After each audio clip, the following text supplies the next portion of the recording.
જો આપણે દાખલા નંબર 2.32ની વાત કરીએ. 10 ગ્રામ CH3CHCl COOH ને 250 ગ્રામ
દસ ગ્રામ CH3CH2Cl COOH ને 250 ગ્રામ પાણીમાં ઉમેરવામાં આવે તો પાણીના ઠાર બિંદુ અવનયન ગણો. Ka બરાબર 1.4 × 10⁻³ અને Kf બરાબર 1.86 કેલ્વિન કિલોગ્રામ મોલ ઇન્વર્સ. હવે અહીંયા આપણને બે વસ્તુ પૂછી છે. એક તો પાણીનું ઠાર બિંદુમાં થતું અવનયન પૂછેલું છે. હવે પાણીના ઠાર બિંદુમાં થતું અવનયન આપણે ગણવું હોય તો ઠાર બિંદુ અવનયનનું સૂત્ર તો આવું થાય: ડેલ્ટા TF બરાબર I ગુણ્યા KF ગુણ્યા M. આ એનું સૂત્ર થાય. તો એના માટે આપણે સૌપ્રથમ શું ગણી કાઢવું પડે? જુઓ, KF તમને આપેલો છે અને મોલાલિટી ગણવી પડે અને બીજો શું ગણવું પડે? I. આ બે વસ્તુઓ ગણીએ તો આપણને ઠાર બિંદુમાં થતો ઘટાડો એટલે કે ઠાર બિંદુનો અવનયન આપણને મળે. એટલે KF આપણા જોડે તૈયાર પડ્યો છે. I અને મોલાલિટી ગણવી પડશે. તો આપણે પહેલું એક કામ કરી દઈએ, મોલાલિટી ગણી કાઢીએ. તો મોલાલિટી બરાબર સૂત્ર શું થાય? તો મોલાલિટી બરાબર દ્રવ્યનું વજન ગ્રામમાં ભાગ્યા આણવીય દળ ગુણ્યા દ્રાવકનું વજન કિલોગ્રામમાં. આવું એનું સૂત્ર થાય. હવે દ્રાવ્યનું વજન ગ્રામમાં તમે જાણો છો એ પ્રમાણે, તો અહીંયા દ્રાવ્ય આપણને કેટલો આપેલો છે? 10. અને દ્રાવ્યનું આપણે આણવીય દળ ગણીએ તો આ રહ્યો આપણો દ્રાવ્ય થયો 2 ક્લોરો 1 2 3 4 2 ક્લોરો બ્યુટેનોઇક એસિડ, એ આપણો દ્રાવ્ય થયો. તો આ 2 ક્લોરો જે બ્યુટેનોઇક એસિડ રહ્યું એ 2 ક્લોરો બ્યુટેનોઇક એસિડનું જે મૂલ્ય રહ્યું એટલે કે એનો આણવીય દળ આપણે ગણતરી કરીએ તો અહીંયા જુઓ, કાર્બન કેટલા? 4, તો 12 × 48, ક્લોરિનનું 35.5, ઓક્સિજનનું 16 × 32 અને હાઇડ્રોજનનું 3 ને 2 5 ને 1 6 ને 1 7 એટલે +7. આ બધું જ આણવીય દળનો સરવાળો કરીએ એટલે 122.5 થાય. બરાબર? તો આનું આણવીય દળ કેટલું થશે આ પદાર્થનું? 122.5. અને દ્રાવકનું વજન કિલોગ્રામ, તો દ્રાવક આપણો પાણી છે અને પાણીનું વજન કિલોગ્રામમાં લઈએ તો 0.250. આ બધું મૂલ્ય મૂકી દઈએ તો આપણને મોલાલિટી 0.3264 જેટલી મળે. એટલે આપણું એક કામ પૂરું થયું કે આપણને મોલાલિટી મળી ગઈ. KF આપણા જોડે આપેલો છે 1.86. હવે વધ્યો શું? I. તો આપણે I ગણવું છે. હવે બહુ એક ધ્યાનમાં રાખવા જેવી બાબત એ છે કે તમે એમ કહેતા કે I તો તરત ગણી જાય, આઈમાં શું ગણવાનું હોય? ધારો કે હું થોડા આઈની ચર્ચા કરું, વન ઓફ અવયવની. ગ્લુકોઝ હોય તો ગ્લુકોઝનો I 1 હોય જનરલી, બરાબર. પછી NaCl હોય તો એનો I કેટલો થાય? 2. પણ દરેક પદાર્થનો I સીધો ના લખી દેવાય વન ઓફ અવયવ, કારણ કે NaCl બન્યો શામાંથી? NaOH અને HClમાંથી. તો આ પ્રબળ બેઝ, આ પ્રબળ એસિડ, એટલે એમાંથી બનતો ક્ષાર NaCl એ પ્રબળ ક્ષાર કહેવાય. અને પ્રબળ ક્ષાર હોય તો એનું આયનીકરણ 100% થાય, અને આયનીકરણ 100% થાય માટે એનો I 2 લઈ શકાય. ધારો કે મને કોઈક પૂછે કે HClનો આઈ કેટલો, હું તરત કહી દઉં કે HClનો આઈ 2 થાય, કેમ કે H પ્લસ ને Cl માઇનસ આ પ્રબળ એસિડ, તો એનું આયનીકરણ સંપૂર્ણ થાય. બરાબર. મને કોઈક પૂછે કે ભાઈ ચલો BaOH ટ્વાઇસ બેરિયમ હાઇડ્રોક્સાઇડ, એનો આઈ કેટલો, હું તરત કહી દઉં 3, કારણ કે આ પ્રબળ બેઝ, એટલે પ્રબળ બેઝનું આયનીકરણ કેટલું થાય 100%, અને 100% આયનીકરણ થાય તેમાંથી 3 આયન છૂટા પડે એટલે એનો આઈ 3. પણ મારે CH3 COOHનો આઈ પૂછે તો ડાયરેક્ટ ના લખાય, કારણ કે નિર્બળ એસિડ, અને નિર્બળ એસિડનું આયનીકરણ 100% થતું ન હોય, એટલે એનો આપણે અચળાંક શોધવો પડે. અચળાંક શોધીને એના ઉપરથી શું ગણવું પડે? આઈ તમને યાદ હોય તો આપણે સંતુલનવાળા પાઠમાં આવું લખતા કે CH3 COOH હોય એને આપણે પાણીમાં ઓગાળીએ તો એનું આયનીકરણ આવું થાય, CH3 COO માઇનસ અને H3O પ્લસ, અને પછી આપણે K બરાબર લખતા CH3 COO minus H3O plus upon CH3 COOH, અને H2O અચળ, એની સાંદ્રતા તો અચળ હોતી, પછી આને આપણે અહીંયા ગુણી દઈએ તો Ka કહેતા, અને એ મૂલ્યના આધારે આપણે લખતા. તો આના આધારે Ka, પણ કોનો K હોય તો નિર્બળનો જ આયનીકરણ અચળાંક હોય, પ્રબળનું તો 100% આયનીકરણ થાય. એટલે આ તો તમારા ધ્યાનમાં લાવ્યો કે દરેકનો આઈ સીધો ન લઈ શકે. તમારે જ્યારે Ka કે Kb આપે એટલે તરત એલર્ટ થઈ જવાનું કે આપણને વીક પદાર્થ જ આપ્યો, નિર્બળ પદાર્થ આપ્યો હોય તો જ એનો Ka અથવા Kb હોય. તો રકમમાં જુઓ તમને K આપેલો છે, K ના આપ્યો અને અહીંયા જો પ્રબળ પદાર્થ આપ્યો તો અહીંયા ધારો કે HCl આપ્યો તો હું સીધો જ આઈ કેટલો લઈ લો 2, કારણ કે H પ્લસ અને Cl માઇનસ. NaOH અહીંયા આપ્યો તો હું તરત આઈ કેટલો લઈ લો 2, કારણ કે Na પ્લસ ને OH માઇનસ. પણ અહીંયા વીક પદાર્થ આપ્યો નિર્બળ, અને નિર્બળનો આઈ સીધું ના લેવાય, કારણ કે એનું 100% આયનીકરણ થતું નથી. તો આપણે એનો આઈ શું કરવો પડે? શોધવો પડે. તો એના માટે આપણે જૂના સંતુલનને યાદ કરીએ. તો તમને યાદ હોય તો એક સૂત્ર આવતું K બરાબર C alpha square upon 1 minus alpha. અને આમાં આપણે તમને ખબર છે કે આલ્ફા એટલે વિયોજન નિર્બળનું ખૂબ ઓછું થતું હોવાથી એકની સાપેક્ષે શું કરી દેતા? અવગણી દેતા. એટલે આપણું સૂત્ર થતું K બરાબર C આલ્ફા સ્ક્વેર. તમને યાદ હોય તો, કારણ કે આપણે નિર્બળ પદાર્થો માટે અચળાંક શોધતા ને એમાં આલ્ફા એટલે વિયોજન ખૂબ ઓછું હોય, તો છેલ્લે સૂત્ર થાય K બરાબર C આલ્ફા સ્ક્વેર. હવે K જે રહ્યો એની કિંમત તમને અહીંયા આપેલી છે, કેટલી? 1.4 ગુણ્યા 10⁻³ C એટલે સાંદ્રતા. તો સાંદ્રતા તમને એના ઉપરથી તો તમારે ગણવું હોય તો K બરાબર C આલ્ફા સ્ક્વેર. તો આલ્ફા સ્ક્વેરના સૂત્રનું કરતા બનાવી દો તો આલ્ફા સ્ક્વેર બરાબર વર્ગમૂળમાં K અપન C એ થાય, અને વર્ગમૂળમાં K અપન C, અને અહીંયા C એટલે સાંદ્રતા. સાંદ્રતા કેટલી આપી? 0.3264. આ મોલાલિટી એક પ્રકારની સાંદ્રતા કહેવાય. તો 0.3264 ગુણ્યા આલ્ફા સ્ક્વેર. હવે આમાં આલ્ફા સ્ક્વેરને સૂત્રનો કરતા બનાવી દઈએ તો લખી શકાય કે ભાઈ 1.4 ગુણ્યા 10⁻³ ભાગ્યા 0.3264. હવે આપણે જે જવાબ આવે એનું સીધું વર્ગમૂળ કાઢવાનું, કારણ કે આપણે તો શું લેવાનું છે? આલ્ફા. તો આલ્ફાની કિંમત અહીંયા આપણે ગણીએ આ દાખલા માટે. તો આના માટે આલ્ફાની કિંમત તમારી થશે, સાદું રૂપ આપી અને વર્ગમૂળ કાઢી નાખીએ તો 0.065 આલ્ફા આવે. આપણે તો શું મળ્યો? આલ્ફા એટલે વિયોજન અંશ. હવે આપણે તો આલ્ફાનું મહત્ત્વ નથી, આપણે તો શું ગણવું? તો આઈ. તો તમને ખબર છે કે આલ્ફા ઉપરથી આઈ ગણાઈ જાય. તો આલ્ફા ઉપરથી આઈ ગણવું હોય તો આપણું એક સૂત્ર હતું સંતુલનવાળા પાઠમાં કે ભાઈ આલ્ફા બરાબર I-1 અપોન N-1. અને આ પાઠમાં પણ આપણે જોઈ ગયા વિયોજન અંશ. આલ્ફા એટલે શું? વિયોજન અંશ. ને વિયોજન અંશ ને સુયોજન અંશ એવા બે આવતા, એમાં આલ્ફા બરાબર I-1 અપોન N-1 એ આ સૂત્ર આપણે જોઈ ગયા. હવે મને એ કહો કે આની અંદર આલ્ફા આપણા જોડે છે, N એટલે કેટલા? તો N એટલે 2. કેમ N એટલે 2? તો આપણો પદાર્થ કયો? તો CH3 CH2 CH Cl COOH. તેનું આયનીકરણ થાય તો માઇનસ અને આખો પ્લસ, એટલે 1 અને એક આખો આયન, એમ કરીને 2 આયનો છૂટા પડે. બરાબર. તો આલ્ફાને આપણે મૂકી દઈશું કિંમત 0.065. આઈને શોધવાનો -1 અપોન N એટલે 2 ઓછા 1. N બરાબર CH3 CH2 Cl COO minus અને H પ્લસ, એમ કરીને 2 આયનો છૂટા પડે, એટલે N બરાબર 2. તો અહીંયા તમને આ બધી જ ગણતરી કરતાં આઈની કિંમત મળશે 1.065. તો આપણને શું મળી ગયો? આઈ મળી ગયો. હવે આઈ મળી ગયો કિંમતની અંદર, તમે જાણો એ પ્રમાણે.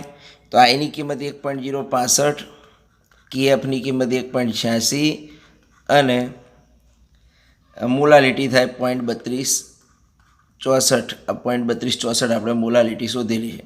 બધું સાદુરૂપ આપી દઈએ તો તમને એનું સાદુરૂપ આપતા કિંમત મળશે 0.65. 0.65 એ તમને ડેલ્ટા ટીએફની કિંમત મળે. તો આટલો તમારું શું થશે? ડેલ્ટા ટીએફ એટલે ઠાર બિંદુમાં થતું અવનયન થાય. ફરીથી મને ઠાર બિંદુમાં થતું અવનયન એટલે ડેલ્ટા ટીએફ પૂછ્યો તો ડેલ્ટા ટીએફ બરાબર આઈ ગુણ્યા કેએફ ગુણ્યા એમ સૂત્ર જ છે. કેએફ આપણા જોડે હતો 1.86, પણ શું નહોતું? તો એક આઈ નહોતો ને બીજું મોલાલિટી નથી. એટલે પહેલી મેં મોલાલિટી શોધી કાઢી, અને મોલાલિટી શોધી કાઢી પછી મેં શું કર્યું? મને કે આપ્યો હતો એટલે મારે આઈ શોધવો, સીધો આઈ લખી ના શકાય. એટલે મેં શું કર્યું? કે બરાબર C alpha square અપન 1 minus alpha. એના ઉપરથી કેની કિંમત મારા જોડે હતી ને આલ્ફાને સૂત્રનું કરતા બનાવ્યું. સી આપણા જોડે કિંમત હતી તો આલ્ફા મળી ગયો, અને આલ્ફા એટલે વિયોજનંશના ઉપરથી i-1 અપન n-1 સૂત્ર છે. તમને ખબર હોય તો વિયોજનંશ અને બીજું સુયોજનંશ. વિયોજનંશને આલ્ફા વડે દર્શાવાય અને સુયોજનંશને એક્સ વડે દર્શાવાય. તો આઈ શોધી કાઢ્યું, એ અહીંયા મૂકી દીધું તો આપણને આ ડેલ્ટા ટીએફ મળી જાય. તો આ એક વાત થઈ. હવે એના પછી બીજો દાખલો જોઈએ. એના પછીનો દાખલો 2.33 નંબરનો. 19.5 ગ્રામ CH2FCOOH 500 ગ્રામ H2Oમાં ઓગાળવામાં આવ્યો. એટલે આપણો દ્રાવ્ય થયો જેને 500 ગ્રામ પાણીમાં ઓગાળી દેવામાં આવ્યો. તો પાણીના ઠાર બિંદુમાં આટલો ઘટાડો થયો, અવનયન એટલે ઘટાડો. મતલબ તમને દ્રાવ્યનું વજન આપી દીધું છે 19.5, દ્રાવકનું વજન આપી દીધું છે, ઠાર બિંદુમાં થતો ઘટાડો એટલે ડેલ્ટા ટીએફ આપી દીધો છે. તો ફ્લોરોએસિટિક એસિડ જે આર્ય પદાર્થ છે એનું નામ ફ્લોરોએસિટિક એસિડ નો વિયોજન અચળાંક અને વોન્ટોપ અવયવ ગણો.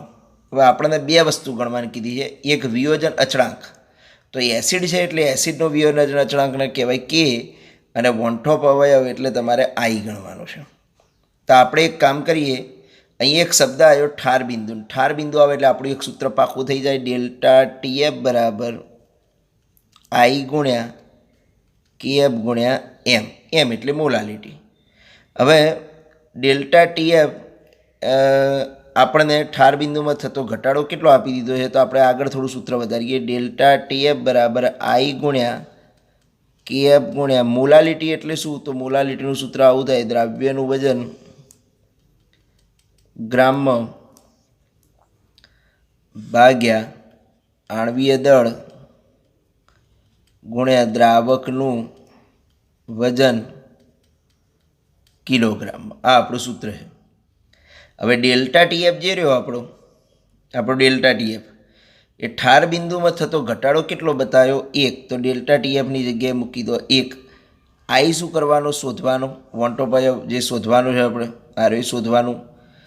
કેએફ તમને રકમની અંદર આપ્યો હોય કે ના આપ્યો હોય, જો કેએફની કિંમત એક બરાબર ધ્યાન રાખવાનું કે પાણી માટે કેએફની કિંમત 1.86 જ હોય. એટલે અહીંયા આપણે પાણી છે અને પાણી માટે કેએફની કિંમત કેટલી હોય? 1.86. આપી હોય કે ના આપી હોય, પાણીની વાત આવે ત્યારે એનો અચળાંક ઠાર બિંદુ અવનયન અચળાંક 1.86 હોય. તો ઘણી વખત રકમમાં આપી હોય છે અને ઘણી વખત નથી આપી. ન આપી હોય તો આપણે 1.86 લખી દેવાનું. દ્રાવ્યનું વજન કેટલું આપ્યું? તો 19.5, કારણ કે ફ્લોરોએસિટિક એસિડનું વજન 19.5. આણ્વીય દળ હંમેશા દ્રાવ્યનું હોય. હવે દ્રાવ્યનું આણ્વીય દળ તમે ગણો તો આપણો જે દ્રાવ્ય છે અરે ફ્લોરોએસિટિક એસિડ એનું તમારે શું ગણી કાઢવું પડે? આણ્વીય દળ ગણી કાઢવું પડે. હવે એનું આણ્વીય દળ ગણીએ આપણે. અહીંયા તો જુઓ, કાર્બનનું 12, ઓક્સિજનનું 16 દુ 32, આ કાર્બનનું 12 એટલે 12 ને 12 24, 24 અને આ 16 દુ 32 એટલે 32 ને 4 36, 46 56, 56 ને 3 હાઇડ્રોજનનું 3, 57 58 59, અને 59 વત્તા તમારે જે ફ્લોરિનનું છે એ ફ્લોરિનનું અંદર એડ કરવું પડે. એટલે ફ્લોરિનનો નંબર 9 એટલે એનો 18 એટલે એનું ટોટલ આ બધાનો સરવાળો કરીએ બરાબર આણ્વીય દળનો. ફ્લોરિનનું એપ્રોક્સિમેટ 19 જેટલું થાય. તો આ બધાનો આણ્વીય દળનો સરવાળો કરીશું તો 78 થશે. તો અહીંયા આણ્વીય દળ કેટલું મૂકી દઈએ? 78. અને દ્રાવકનું વજન એટલે 0.5. તો દ્રાવકનું વજન 500 ગ્રામ એટલે 0.5 કિલોગ્રામ, મેં કિલોગ્રામમાં કન્વર્ટ કરી દીધું. હવે અહીંયા તમારે આ 78 ગુણ્યા 0.5 ભાગ્યા 1.86 ગુણ્યા 19.5 કરો, આઈને સૂત્રનો કરતા બનાવો તો આઈની કિંમત તમને 1.075 મળે. આઈની કિંમત કેટલી મળશે તમને? 1.075 મળશે. હવે બીજી એક વસ્તુ અંદર પૂછી છે કે એક તો ગણી ગયું વન ટોપ હવે આઈ, બીજો પ્રશ્ન પૂછ્યો છે વિયોજન અચળાંક ગણો. તો વિયોજન અચળાંક એટલે કે, બરાબર, વિયોજન અંશ કીધું હોય તો આલ્ફા અને વિયોજન અચળાંક કીધું હોય તો કે ગણવું પડે. તો હવે આપણે કે ગણવાનું છે. તો કેનું સૂત્ર તો આવું થાય, કે બરાબર C alpha square અપન 1 minus alpha. તો કે ગણવું હોય તો આપણે પહેલાં આલ્ફાની કિંમત લાવવી પડે. તો પહેલો આપણે એક કામ કરીએ, સાઈડમાં આલ્ફા ગણી કાઢીએ. તો આલ્ફા બરાબર આઈ માઇનસ 1 અપોન એન માઇનસ 1. આઈ તો આપણા જોડે આવી ગયો છે. આઈની કિંમત કેટલી આવી? 1.075 ઓછા 1 ભાગ્યા એન માઇનસ 1. એન કેટલો? તો CH2FCOOHનું બંધારણ આવું થાય. હું અહીંયા સાઈડમાં બતાવી દઉં નીચે એનું બંધારણ. CH2FC ડબલ બોન્ડ OH, એટલે એમાંથી બે આયનો છૂટા પડે, એક H પ્લસ ને એક આખો CH2FCOO માઇનસ. એટલે કેટલા આયનો છૂટા પડે? બે. એટલે આનો એન કેટલો થશે? 2 થાય. આ તો તમારી જાણકારી માટે, બરાબર. હવે અહીંયા એન બરાબર આપણે કેટલા મૂકી દઈશું? 2 ઓછા 1, એટલે એનની કિંમત 2 આવી, કારણ કે આના આયની કણ થઈને બે આયનો છૂટા પડે, માઇનસ અને પ્લસ, હંમેશા H પ્લસ ઉત્પન્ન થાય. તો તમને આનું સાદુરૂપ આપી દો તમે, તો તમને આલ્ફાની કિંમત 0.075 મળે. એનું કારણ કે 1.075 ઓછા 1 એટલે 0.075 ભાગ્યા 1 એટલે 0.075. હવે આપણે આલ્ફા આવી ગયું, પણ આપણે તો શું ગણવાનું? આ તો શું મળ્યું તમને? વિયોજન અંશ. જો વિયોજન અંશ પૂછ્યો હોત તો દાખલો આટલે પૂરો થઈ જતો, પણ તમને તો પૂછ્યો છે વિયોજન અચળાંક. અચળાંક એટલે કે, તો કે બરાબર C alpha square અપન 1 minus alpha. અહીંયા તમે આલ્ફાને અવગણી દો તો પણ ચાલે, રકમ રાખો તો પણ ચાલે, જવાબમાં બહુ મોટો વેરિએશન આવે નહીં. તો સી એટલે સાંદ્રતા. તો સી એટલે તમારે પહેલી એની સાંદ્રતા મૂકી દેવી પડે. તો સાંદ્રતા તમારે જે થતી હોય મોલાલિટી એની, એ મોલાલિટી આપણે જે થતી હતી એ તમારી શું થશે? એની સાંદ્રતા. આલ્ફાની કિંમત આપણા જોડે છે અને 1 માઇનસ આલ્ફા કરો એટલે આપણને શું મળી જાય? જવાબ મળી જાય. તો આ સાંદ્રતા આપણે સી ગણવું હોય તો સી તો તમને ખબર છે, સી એટલે મોલારિટી.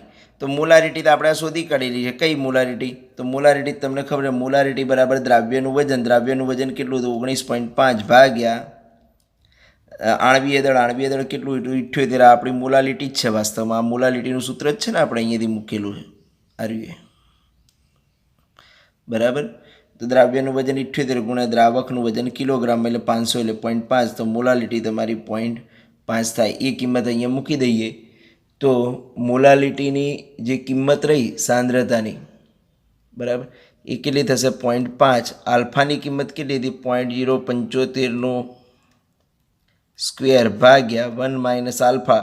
કદાચ તમે આલ્ફા અવગણી દીધો હોય તો કોઈ ચિંતા નહીં, 0.075 તો સીધું ઉપરનું જ સાદરૂપ આપી દેવાનું. તો આનું જે કે મળે એનું સાદરૂપ આપીએ આપણે, બરાબર. તો સાદરૂપની કિંમત મળશે 3.04 ગુણ્યા 10⁻3.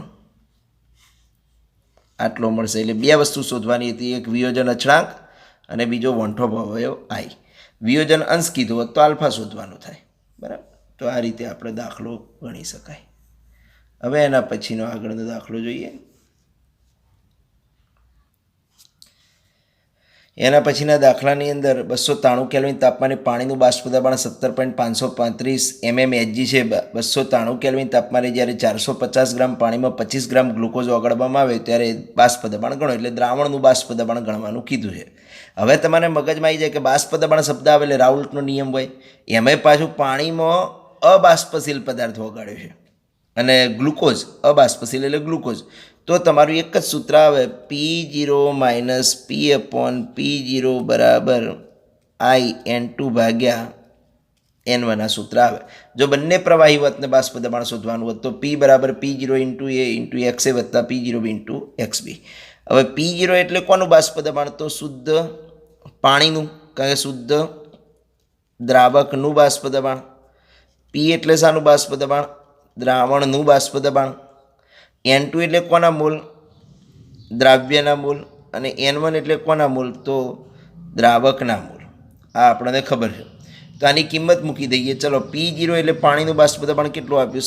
17.535 માઇનસ પી અપન 17.535. હવે આઈ એટલે 1. કેમ આઈ? કે ગ્લુકોઝનું ન સુયોજન થાય કે ન વિયોજન થાય? C6H12O6 ગ્લુકોઝ, એનું વિયોજન સુયોજન નથી, એટલે એનો I1. N2 એટલે દ્રાવ્ય. દ્રાવ્ય કોણ છે આપણું? તો દ્રાવ્ય ગ્લુકોઝ છે. તો ગ્લુકોઝના મોલ બરાબર વજન ભાગ્યા આણવીય દળ. તો ગ્લુકોઝનું N2 બરાબર W2 ભાગ્યા M2 થાય. અને N1 એટલે W1 અને ઉપર શું થશે? M1. હવે હું W2 ની કિંમત કહી દઉં તમને, ખાલી સાઈડમાં હું લખી દઉં. દ્રાવ્યનું વજન, ચલો દ્રાવ્યનું વજન એટલે ગ્લુકોઝનું વજન કેટલું? 25 W2 ભાગ્યા ગ્લુકોઝનું જ આણવીય દળ કેટલું? 180. W1 એટલે પાણીનું વજન. પાણીનું વજન કેટલું? 450. અને પાણીનું આણવીય દળ કેટલું? 18. એટલે M1 ની કિંમત 18. આ બધું સાદુરૂપ આપી દો. પીને સૂત્રનું કરતા બનાવી દો. તો પીને સૂત્રનું કરતા બનાવીશું એટલે અહીંયા આનું સાદુરૂપ બહુ મહત્ત્વનું થાય. તમે સાદુરૂપ આનું બહુ શાંતિથી આપવું પડે. તો બધું જ સાદુરૂપ તમે આપો એટલે હું સીધું લખી દઉં છું. બાકી આ તમારે સાદુરૂપ આપી અને એને અહીંયા ગુણો અને આ બાજુ ઉપર લઈ જવું પડે આની કિંમત. અને આનું સાદુરૂપ આપીએ તો આ પીને સૂત્રનું કરતા બનાવી દેવાનું. બાકી બધી જ કિંમતો મૂકી દીધેલી છે. તો તમારે દ્રાવણનું બાષ્પ દબાણ 17.437 mmHg થશે. તો આ તમારે શું થશે? દ્રાવણનું બાષ્પ દબાણ થશે.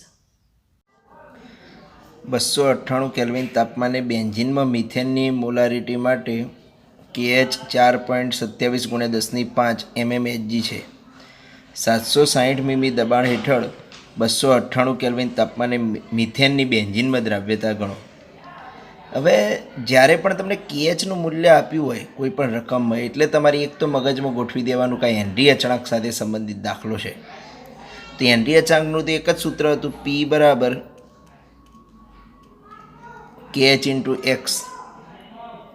તો P તમને દબાણની વાત કરેલી છે, તો દબાણ આપણને આપી દીધેલું છે કેટલું? તો 760 મીમી. એટલે દબાણ આપી દીધું એટલે P આપી દીધો, KH આપી દીધો. X શોધો, જેટલો X વધારે એટલી દ્રાવ્યતા વધારે, એટલે X શોધવાનું છે ટૂંકમાં. બરાબર?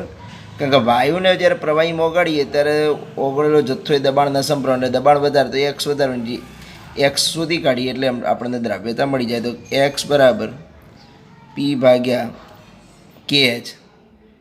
પીની કિંમત તમને આપી દીધી છે કેટલી? 760. KHની કિંમત 4.27 × 10⁵ આટલું તમારે KHની કિંમત થાય. અને આનું સાદુરૂપ આપી દો એટલે તમારો જવાબ થાય 1.78 × 10⁻³ આટલું એક્સની કિંમત મળે. એટલે બેન્ઝીનમાં મિથેનની બેન્ઝીનમાં દ્રાવ્યતા આટલી થાય. બરાબર? આ બહુ સિમ્પલ પ્રકારનો દાખલો હતો. હવે આગળ વધારીએ. 100 ગ્રામ પ્રવાહી એ જેનું મોલર દળ 140 ગ્રામ પ્રતિ મોલ હોય ને 1000 ગ્રામ પ્રવાહી બી જેનું મોલર દળ 180 ઓગાળવામાં આવ્યો. શુદ્ધ પ્રવાહી બીનું બાષ્પ દબાણ. આ શબ્દ આવે એટલે આપણને ખબર પડી જાય કે રાઉલ્ટનો નિયમ આવ્યો. હવે રાઉલ્ટનો નિયમ આવે ત્યારે રાઉલ્ટના બે સૂત્રો. કયા બે? એક ઘન પ્રવાહી માટેનું, બીજું પ્રવાહી માટેનું.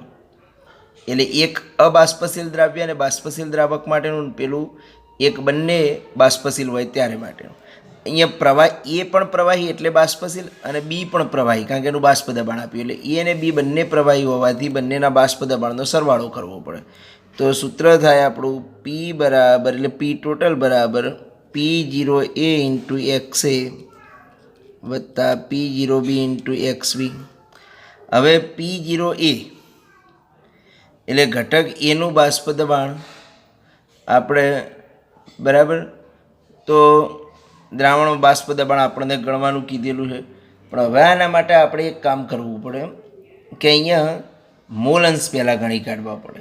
અને મોલ અંશ ગણી કાઢીએ તો આપણને બધી કિંમત મળી જાય, કારણ કે અહીંયા કુલ દબાણ આપી દીધું છે.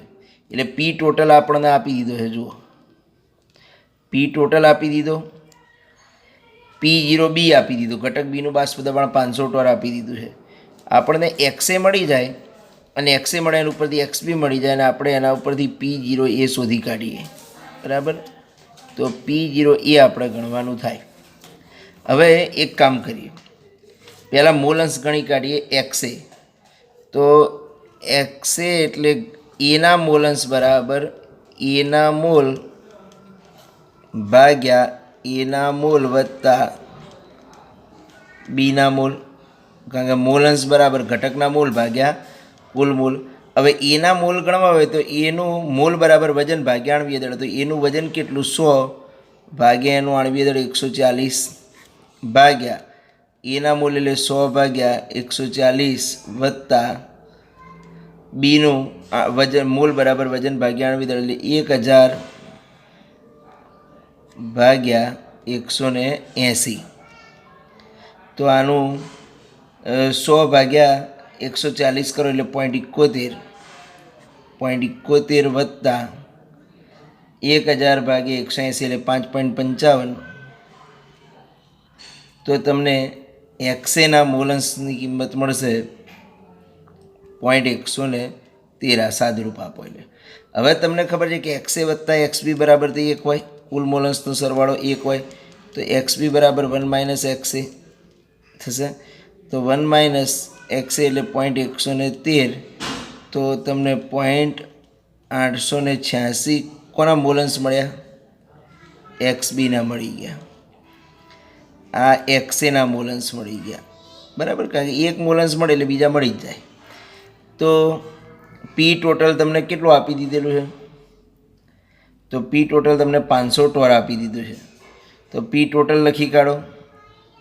P0 એ શોધવાનું, XA આપણને આપ્યું છે. P0B, તો સોરી P0B તમને આપ્યું છે 500 ટોર અને કુલ દબાણ આપી દીધું 475. તો ચલો કુલ દબાણ 475. P0 એ શોધવાનું, XA આપણને મળી ગયા 0.113 વત્તા P0B તમને મળી ગયું. P0B આપેલું છે કેટલું? 500 ટોર અને XBની કિંમત તમને આપી છે, આપણે શોધી કાઢી 0.886. તો આ બધું સાદુરૂપ આપી દઈએ આનું તમે, તો P0 એ તમને સાદુરૂપ આપતા મળી જાય. તો એ સાદુરૂપ આપતા તમને જે એની કિંમત મળશે P0 એની, એ કિંમત તમને 280.61 ટોર મળશે. હવે તો સાદુરૂપ આપવાનું છે, ગુણાકાર કરી આ કિંમત આ બાજુ લાવી દો અને આને નીચે લઈ જાઓ ભાગાકારમાં, P0 એ શોધી કાઢો તો તમને આ P0 એની કિંમત મળી. હંમેશા બાષ્પ દબાણ આવે ત્યારે બે સૂત્રો જ હોય, એક આ સૂત્ર હોય અથવા તો આ ન લેવું હોય, એક આ ન લેવું હોય એટલે આ બીજો કોઈ પ્રકારનો દાખલો હોય, જેમ કે ગ્લુકોઝને પાણીમાં ઓગાળતા, એટલે અબાષ્પશીલને બાષ્પશીલમાં ઓગાળ્યું હોય તો આપણું સૂત્ર આ થાય P0 - P/P0 બરાબર N2/N1. આ સૂત્ર થાય. બરાબર, અને બંને બાષ્પશીલ હોય તો આ થાય. તો આ રીતે આ દાખલો ગણી શકાય. એના પછી આગળ વધારીએ. 27 તાપમાને 0.75 વાતાવરણ અભિસરણ દબાણ દર્શાવે તેવા કેલ્શિયમ ક્લોરાઇડના દ્રાવણ માટે 2.5 લીટર પાણીમાં દ્રાવણ બનાવવા માટે CaCl2નું વજન નક્કી કરો. હવે એક મગજમાં ગોઠવી દેવાનું તમારે કે જ્યારે પણ અભિસરણ દબાણની વાત થાય હંમેશા, અને અભિસરણ દબાણની વાત થાય આ શબ્દ અંદર તમારી કોઈ પણ જગ્યાએ આવે એટલે એક જ સૂત્ર આવે, પાઈ બરાબર WRT/mv અથવા તો પાઈ બરાબર CRT. જો સાંદ્રતા તૈયાર આપી હોય તો CRT, પણ સંખ્યાત્મક ગુણધર્મો હોવાથી આગળ આવી મૂકવું પડે. હવે તમને જે પૂછ્યું છે પ્રશ્ન, તો દ્રાવણ બનાવવા માટે વજન નક્કી કરો, વજન પૂછ્યું છે. તો વજન એટલે W, એટલે આપણે W શોધવાનું છે. બરાબર, તો W બરાબર તમારે Wને સૂત્રનું કરતાં બનાવવું પડે. હવે પાઈની કિંમત તમને આપી દીધી છે, કેટલું અભિસરણ દબાણ બતાવી દીધું છે, તો પાઈની કિંમત 0.75. આઈ તમારો રહ્યો એ તમને આપી દીધો છે 2.47. તમને આઈની કિંમત કેટલી આપી દીધી છે? 2.47 આપી દીધી છે. W ગણવાનો છે આરની કિંમત 0.08314 લીટર બાર કેલ્વિન ઇન્વર્સ મોલ ઇન્વર્સ. આરની કિંમત 0.08314 એકમ એનો લીટર બાર કેલ્વિન ઇન્વર્સ મોલ ઇન્વર્સ. અને તાપમાન તમને અંદર આપીએ 27°. એટલે 27°ને કેલ્વિનમાં ફેરવીએ તો 300 કેલ્વિન થાય. એ 300 કેલ્વિન કરવાની શું જરૂર પડી? તો આરની કિંમત જે આવી એ કેટલી છે? 0.08314 એકમ એનો લીટર બાર કેલ્વિન ઇન્વર્સ મોલ ઇન્વર્સ આ એનો એકમ છે. હવે આર જો તમે કેલ્વિનમાં લો તો તાપમાન પણ શામાં લેવું પડે? કેલ્વિનમાં. ભાગ્યા એમ એટલે આણવીય દળ. હવે આણવીય દળ તમને ગણવું પડે તો આણવીય દળ તમે કેલ્શિયમ ક્લોરાઇડનું તમે લેશો તો કેલ્શિયમનું 40, ક્લોરિનનું 35.5 × 2 એટલે 71 વત્તા 40 એટલે 111 અને ગુણ્યા વી એટલે કદ. તો દ્રાવણનું કદ તમને રકમની અંદર 2.5 લીટર આપ્યું છે. લીટરમાં મિલીમાં આપ્યું હોય તો લીટરમાં જ ફેરવવું પડે, કારણ કે આર લીટરમાં છે એ ધ્યાનમાં રાખવું પડે.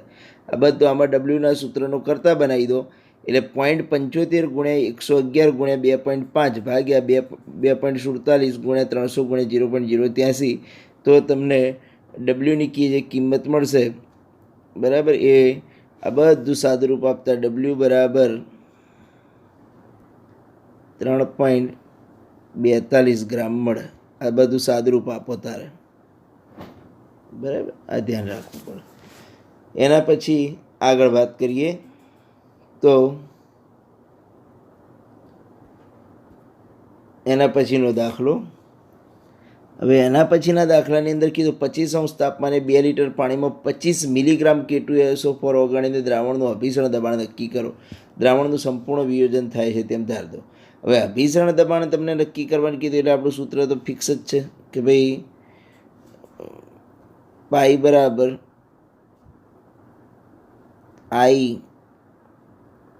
IWRT ભાગ્યા